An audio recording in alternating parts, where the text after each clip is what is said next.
Akamot ka di. Baga na bakal. Pakasalan mo ako. Pwede ninyo abotag. Busian. Ano hindi pwede? Ikaw ang ama ng batang ito.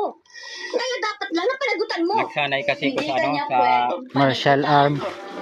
Sino martial siya, art. Gerard?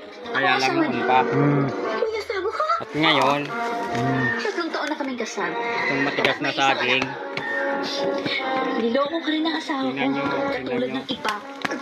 Hayop ka, Gerard. pakita mo itong saging, ipakita. Napakatigas itong saging na to, oh. Papatagusan ko ng aking daliri. At ito na nga mga guys. Si Kabirto. Nagmula sa ika-6 na tao. Oh. Sobrang lakas niya guys. Sana all. Tingnan nyo, namaga. Sobrang lakas.